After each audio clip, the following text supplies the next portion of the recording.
Com a propagação da variante Omicron e, consequentemente, cancelamento das festas de fim de ano, quais as expectativas para o setor de turismo?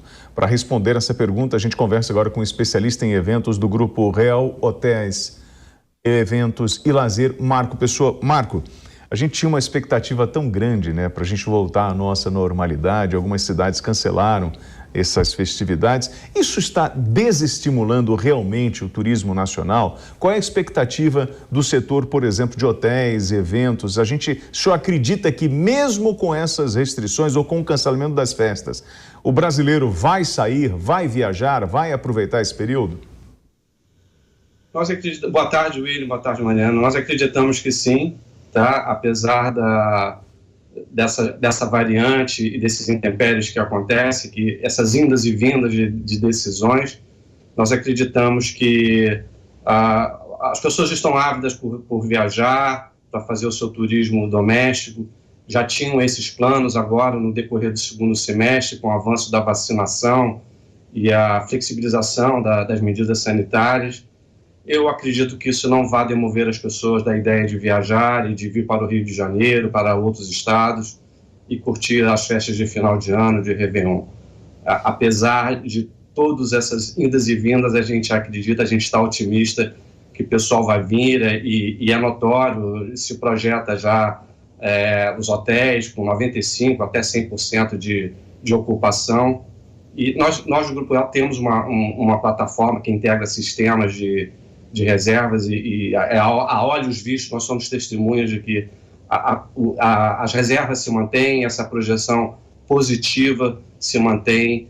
Eu acredito que a gente vai ter um Réveillon aí, obedecendo os protocolos, que isso que é o mais importante. O pessoal está vacinado, os protocolos devem ser obedecidos, é um papel também dos órgãos de Estado fazer isso, e teremos uma festa com as suas restrições, mas, sem dúvida, vai ser um sucesso, acredito eu. Marco, aproveitando que você falou sobre os protocolos sanitários aí, principalmente agora em virtude dessa nova variante, a Omicron, você acredita que esse posicionamento, muitas vezes controverso, do governo federal sobre vacinação ou sobre a Anvisa, né, que emite alguns decretos e o governo emite outros, você acredita que isso tem causado insegurança nessas pessoas, nesses viajantes?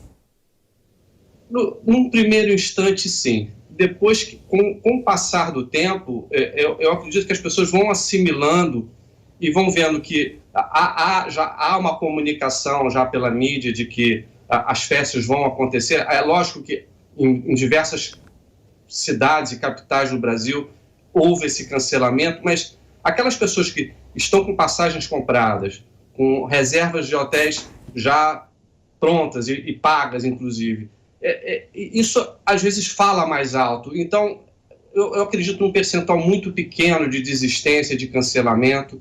Eu acho que a grande maioria que já estava com esse planejamento feito não vai deixar de fazer a sua viagem e curtir as festas de Réveillon e já o início da alta temporada de verão. Agora, para eu receber essa turma que vai viajar agora no Réveillon, eu fico imaginando que os hotéis sofreram muito.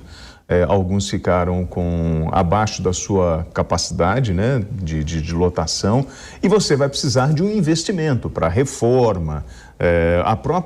As empresas de eventos, né, de lazer, ficaram com esses equipamentos parados, então requer um certo investimento. O empresário brasileiro está otimista em relação a essa chegada dessa data importante e fez o investimento necessário para receber esse público? Eu aqui no Rio de Janeiro, nós notamos um percentual pequeno de hotéis que encerraram suas operações. Às vezes, questões, lógico, estratégicas, comerciais, e tem tudo a ver com um impacto financeiro drástico que a pandemia impactou no setor de turismo e de eventos. É claro que alguns hotéis estão contando com um fôlego, houve uma preparação, houve uma ocupação de postos de trabalho ao longo do segundo semestre, com o avanço da vacinação. Foram feitos investimentos em equipamentos, sim. Está tendo um movimento de reestruturação. Muitos dos hotéis já estão preparados, houve treinamentos, houve ocupação de postos de trabalho, como eu disse. Então, isso é concomitante com o passar, com o reaquecimento, com essa retomada. A gente acredita num 2022 bem positivo nesse aspecto. Então, nós acreditamos que mês a mês vai haver um encorajamento nessa questão de investimento. Os números, o setor de turismo movimenta 8% do PIB brasileiro, isso há números antes da pandemia, uma injeção de 150 bilhões de reais no mercado de turismo e de eventos. Então, são números muito significativos.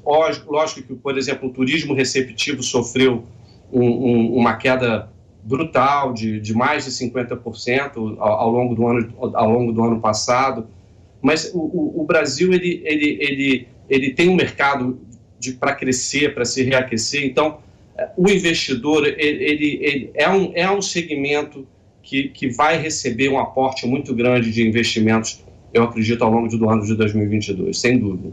Você nota essa preferência dos brasileiros nesse momento específico aí da pandemia por fazer viagens nacionais em virtude das internacionais?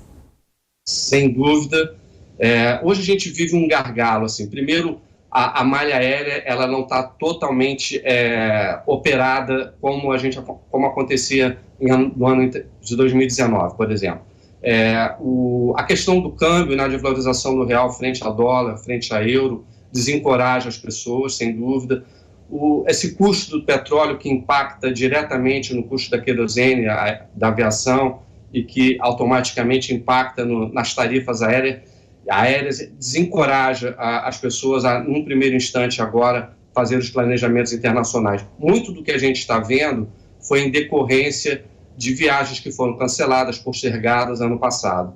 Então, está havendo agora até um acúmulo, uma demanda reprimida, porque existe aquelas pessoas que planejaram a sua viagem ano passado e vão começar a viajar agora, no final de ano e alta temporada de verão, e também aqueles que estão querendo fazer isso, mas ainda é um número bem menor, e isso, sem dúvida, incrementa, incentiva o turismo doméstico de outras regiões, viajar entre os estados e nas cidades principais turísticas. Então, com certeza, esse número vai ser um número bem importante que a gente vai observar agora em detrimento ao âmbito internacional, as viagens com planejamento internacional. Marcos, eu estou vendo as imagens do show aí de Réveillon, né? Você está no Rio de Janeiro, nessa cidade encantadora que tem esse dom para receber as pessoas. E eu lembro que quando as lives começaram, a transmissão dessas lives era uma coisa muito caseira. E as próprias empresas também faziam isso de forma tímida. Porém, o setor de hotéis, de eventos, de lazer, eles criaram mecanismos investindo em cenografia, justamente para essas transmissões online, que foi o que deu um fôlego para essa turma, né?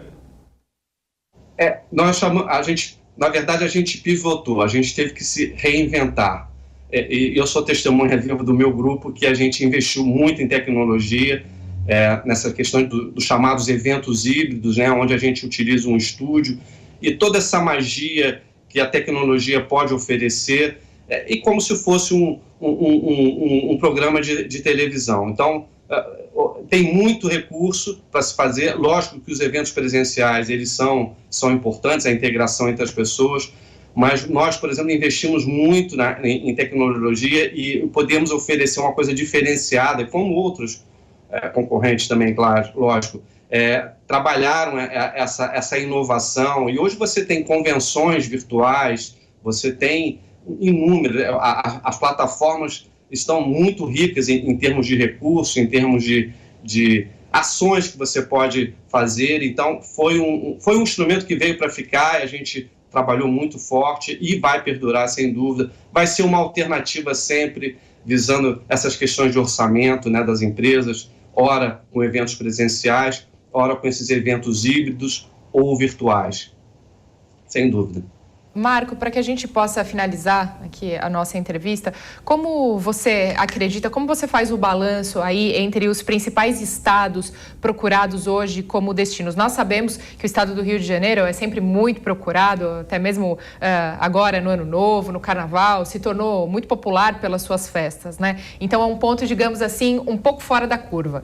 Mas como Sim. que essas medidas desses prefeitos, por exemplo, que já anunciaram que não vai haver Carnaval, que não vai haver festa de final de ano, como isso tem impactado nesses estados? A questão passa a ser até uma questão assim, secundária, o planejamento das festas de Réveillon. Porque quando a gente, por exemplo, fala de Foz do Iguaçu, que é um dos maiores destinos, quando a gente fala de Gramado também, que é uma cidade turística muito demandada, e sem falar dos destinos nordestinos, das praias, as pessoas enfatizam muito e focam muito na questão do lazer da praia, dos serviços que se oferece, dos resorts, né, que tem inúmeras alternativas de entretenimento e de diversão. Então, a gente acredita que as pessoas vão se deslocar para esses resorts, vão se deslocar para esses destinos de praia, e Rio de Janeiro, sem dúvida, é a grande lugar cidade, incrível, a mais democrática que tem, que oferece uma série de Nos microfones da Jovem Pan, o Marco Pessoa, ele que é especialista em eventos do Grupo Réu, hotéis, lazer, muito obrigado pela sua participação aqui no Top of the Hour. Obrigada, Marco. Eu que agradeço.